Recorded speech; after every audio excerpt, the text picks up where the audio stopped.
বিসমিল্লাহির রহমানির রহিম। আসসালামু আলাইকুম ওয়া রাহমাতুল্লাহ। প্রিয় শিক্ষার্থীরা, আজকে আমি তোমাদের সঙ্গে যে বিষয় নিয়ে কথা বলতে চাই স্পোকেন ইংলিশ নিয়ে। মানে আর নয় হয়রানি শিখতে পারি ইংরেজি, এইটাই শেষ কথা আমার এখানে। কোনো কিছু করতে গেলে আমরা কী করি?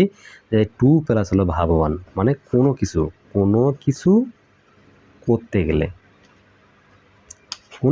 গেলে টু প্লাস ভাব ওয়ান। মানে শিখতে গেলে আমরা অনেক সময় বলি শিখতে গেলে, শিখতে গেলে তার ইংরেজি কী হবে? To learn, LEARN। ঠিক আছে? শিখতে গেলে, পড়তে গেলে তার ইংরেজি কী লিখবো আমরা? হ্যাঁ, তাহলে হলো to read, READ, to read, পড়তে গেলে। তারপর হাঁটতে গেলে হাঁটতে গেলে তার ইংরেজি কী লিখবো? To walk. নাচতে গেলে তাহলে আমরা বিভিন্ন, তাহলে টু ডান্স। তাহলে খেতে গেলে খেতে গেলে তার ইংরেজি কী বলবো? টু ইট। দেখো, খেতে গেলে, হ্যাঁ, খেতে গেলে হলো টু ইট, মানে খেতে গেলে। তারপর কি হলো? দৌড়াতে গেলে, দৌড়াতে গেলে হলো কি? To run, RAN, run. ঠিক আছে? এবার কি হলো? স্কুলে যেতে গেলে, যদি আমরা বলি স্কুলে যেতে গেলে তার ইংরেজিটা আমরা এবার কী হয়ে বলবো? To go to school, to go to school, SCHLL, school. তাহলে আমরা দেখো টু গো টু লন্ডন, লন্ডনে যেতে গেলে তাহলে টু গো টু লন্ডন, লন্ডনে যেতে গেলে টু গো টু লন্ডন, লন্ডনে যেতে গেলে। ঠিক আছে? তাহলে এটাই ছিল ইংরাজি একটা। আচ্ছা, এবং টু রাইট, এটা কি হলো? লিখতে গেলে, লিখতে গেলে। হ্যাঁ, to dance, DANC, to dance হলো নাচতে গেলে। ঠিক আছে? নাচতে গেলে। দেখো, আমরা মুহূর্তের মধ্যে কিছু আমরা ইংরাজি শিখে ফেললাম। কারণ হলো শিখতে গেলে টু লার্ন, পড়তে গেলে টু রিড, হাঁটতে গেলে টু ওয়াক, খেতে গেলে টু ইট, দৌড়াতে গেলে টু রান, স্কুলে যেতে গেলে টু গো টু স্কুল। হ্যাঁ, আমরা লন্ডনে যেতে গেলে টু গো টু লন্ডন। ঠিক আছে? এবার লিখতে গেলে টু রাইট, নাচতে গেলে হলো টু ডান্স। তাহলে দেখো, তুমি হাজার ইংরেজি কিন্তু এখানে মুহূর্তের মধ্যে বলতে পারতেছো। আমার মনে হয় যে এখানে কোনো সমস্যা নেই, খালি ইংলিশ খালি মনে বলতে গেলেই তুমি একে সেই ঝরঝর করে পানির মতো বলতে পারবা। পরেরটাতে আসেন এখন।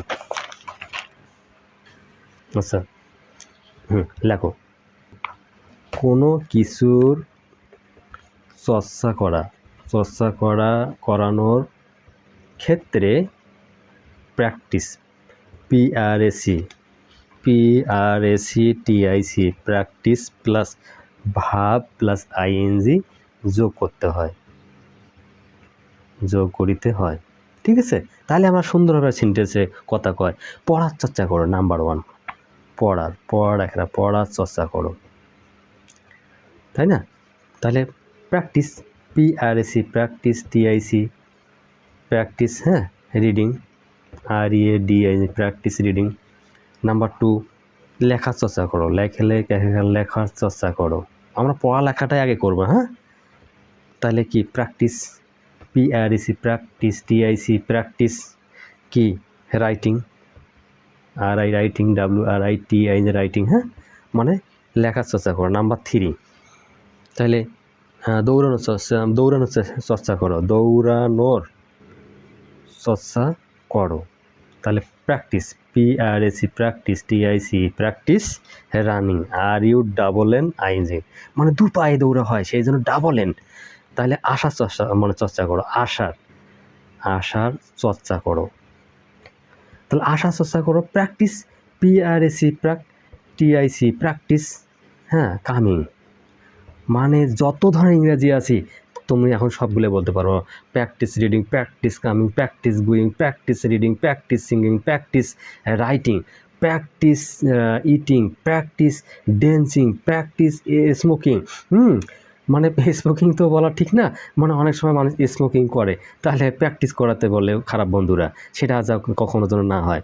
হ্যাঁ, তাহলে আমরা এভাবে বলতে পারি। মানে হাঁটার চর্চা যদি করা কেউ বলে, মানে না হাঁটলে শরীর তো ভালো থাকে না, মানে হাঁটার চর্চা করো। তাহলে প্র্যাকটিস, পিআরএসি প্র্যাকটিস, টিআইসি প্র্যাকটিস মানে কি বলা যায়, ওয়াকিং। এটা কিন্তু সবচেয়ে একটা ভালো জিনিস যে সবসময় যা আমরা সাঁতার করার চেষ্টা করো, প্র্যাকটিস তোমার সুইমিং, মানে তুমি যতগুলো ইংরেজি এখন দিতে চাও ততগুলো ইংরেজি তুমি বলতে পারবা মাই ডে স্টুডেন্ট। এবং আমরা অনেক কিছু বলি, মানে কোনো কিছু করার নাই, আমরা এরকম ইংরেজি বলি না অনেক সময়, মানে চর্চা করতে করতে যে হেরে যাই, তাহলে বলি আজ কোনো কিছু করার আমার নাই। তার ইংরেজি কী বলবেন ভাই? তাহলে আসেন, কিছুই করার নাই, কিছুই করার নাই। তাহলে আমরা এভাবে ইংরেজি বলতে পারি কি না? কিছুই করার নাই, তার ইংরেজি কী হলো? Nothing, nothing, nothing to do, কোনো কিছু করার নাই, কিছুই পড়ার নাই। আমরা অনেক সময় মানে ছাত্রদেরকে বলি এই ভালো করে পড়ো, মা বাবারা বলে, হ্যাঁ, মা বাবারা বলে কি এই বাবা পড়ালেখা কর, এখন বলছে কিছুই পড়ার নাই, তাহলে কি লিখবো আমরা?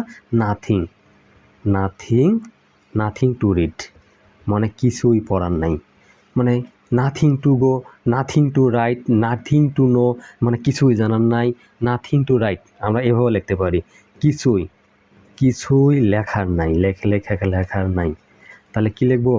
নাথিং, নাথিং টু রাইট, মানে কিছুই লেখার নাই। ভালো কথা, তাহলে কিছুই দেখার নাই, তাহলে আমরা এভাবে বলতে পারি 1 2 এই সেই 3, এবার সেই কাঙ্ক্ষিত 4, কিছুই দেখার নাই, দেখে দেখার নাই। এটা কেমন কথা? মানে কিছুই দেখার নাই। এমন সময় বলি না যে আমি দেখতে পারলাম না, কিছুই দেখার নাই, nothing to see, nothing to know, মানে কিছুই জানার নাই, কিছুই জানার নাই। আরে কি জানবো এখানে? কিছুই জানার নাই। তুমি যে আন্দাজি বলতেছো, তুমি এমনি বলতেছো যে এখানে জানি এর সাথে কিছু, আর কিছুই জানার নাই, তাহলে তার ইংরেজি কি?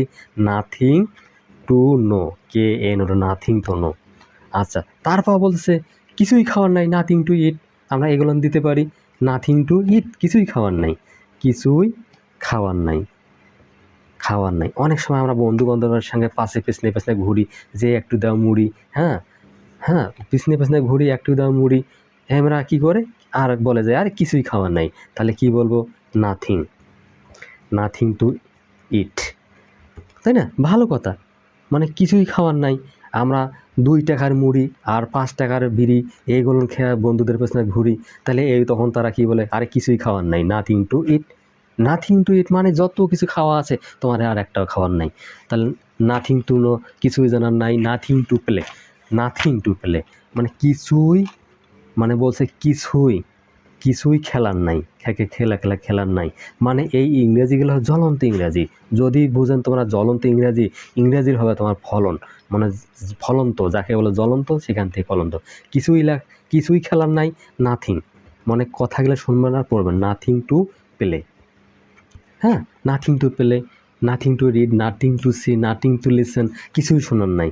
এবার বলতেছে আরে ওর একটু কথা শুনি আসো তো, ওর একটু ভালো কথা শোনো। আমি সাপি নাপিকে বলি যে একটু তোমার আম্মুর কথা শুনে আসো তো, এখন বলে যে না কিছুই শোনার মতো নাই। তাহলে এই দেখো ওরা রাগ হ্যাঁ বলেছে, কিছুই শোনার নাই, তাহলে কিছুই শোনার নাই, এটা কেমন কথা? কিছুই শোনার নাই মানে অবশ্যই শোনার আছে, ভালো মন্দ, না হলে সে খাবার বলবে তো, তাহলে ওরা বলে তারা কিছুই শোনার নাই, তাহলে nothing, nothing, nothing to listen, মানে কিছুই শোনার নাই। মাই ডে স্টুডেন্ট, যদি ভিডিওটা সামান্য ভালো লেগে থাকে তাহলে একটা লাইক এবং সাবস্ক্রাইব করে থাকো নেক্সট ভিডিওর জন্য। ঠিক আছে, আল্লাহ হাফেজ।